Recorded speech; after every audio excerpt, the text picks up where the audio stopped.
بہت پرانے زمانے کی بات ہے جب بادشاہت کا دور تھا اور لوگ سادگی سے زندگی بسر کرتے تھے۔ ایک شہر تھا جس کا نام فخر آباد تھا۔ یہ ایک خوبصورت اور مالدار شہر تھا جہاں بازاروں میں ہر وقت رونق رہتی۔ حلوہ فروش کی دکان سے میٹھے کی خوشبو آتی، لوہار کی بھٹی میں آگ دہک رہی ہوتی اور قالین باف اپنے ہنر میں مصروف رہتے۔ مگر اسی شہر کے کنارے ایک چھوٹا سا کچا مکان تھا جہاں ایک غریب لکڑہارا رہتا تھا۔ اس کا نام کریم تھا۔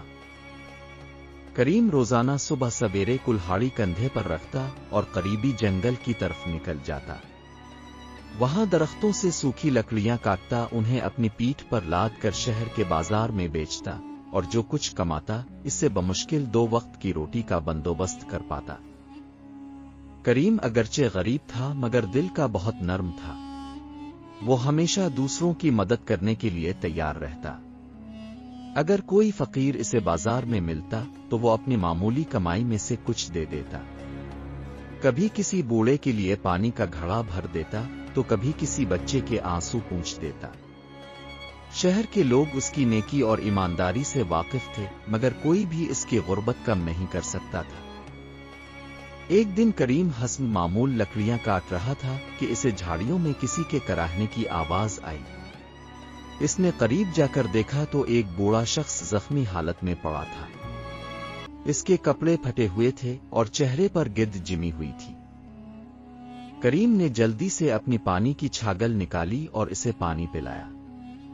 پھر اس نے اپنی چادر پھاڑ کر اس کے زخموں پر پٹی باندھی۔ بوڑھے نے کمزور آواز میں کہا، بیٹا تم نے میری مدد کی، اللہ تمہیں اس کا اجر دے گا۔ کریم نے مسکرا کر جواب دیا، بابا جی نیکی کا صلہ اللہ دیتا ہے، میں تو صرف اپنا فرض ادا کر رہا ہوں۔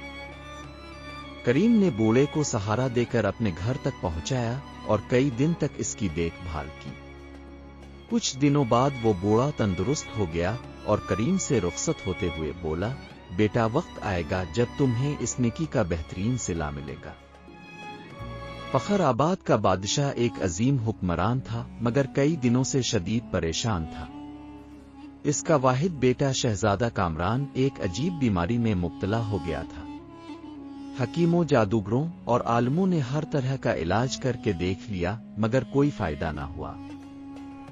ایک رات بادشاہ نے خواب میں ایک نورانی صورت والے بزرگ کو دیکھا۔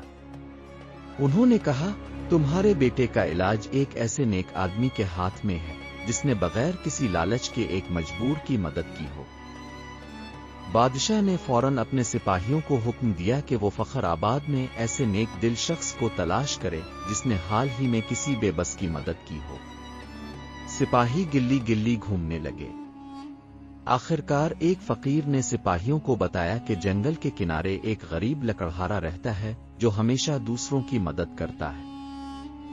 سپاہی فوراً کریم کے گھر پہنچے اور اسے دربار میں لے آئے۔ بادشاہ نے سارا ماجرا سنایا اور التجا کی، اگر تم واقعی نیک ہو تو میرے بیٹے کو ہاتھ لگا کر دعا کرو۔ کریم حیران تھا مگر اس نے سچے دل سے دعا کی اور شہزادے کے ماتھے پر ہاتھ رکھا۔ حیرت انگیز طور پر شہزادہ چند لمحوں میں اٹھ کر بیٹھ گیا، اس کے چہرے پر زندگی کی چمک واپس آ گئی تھی۔ درباری حیران تھے اور بادشاہ خوشی سے رو پڑا۔ بادشاہ نے خوش ہو کر کہا، کریم تم نے آج میرا سب سے قیمتی خزانہ مجھے واپس دیا ہے۔ میں تمہیں انعام میں سونے چاندی اور زمینات دینا چاہتا ہوں۔ کریم نے عاجزی سے جواب دیا، بادشاہ سلامت، میں نے جو کچھ کیا وہ صرف نیکی تھی، اس کا بدلہ مجھے نہیں چاہیے۔ بادشاہ کریم کی ایمانداری اور نیکی سے بہت متاثر ہوا۔ اس نے اعلان کیا کہ آج سے کریم کو شہر کا وزیر مقرر کیا جاتا ہے تاکہ وہ اپنی نیکی اور ایمانداری سے سلطنت کو بہتر بنا سکے۔ یوں ایک غریب لکڑہارا اپنی نیکی اور سچائی کی بدولت فخر آباد کا وزیر بن گیا۔ لوگوں نے اس واقعے سے سیکھا کہ نیکی کا صلہ ضرور ملتا ہے، چاہے دیر سے ہی کیوں نہ ملے۔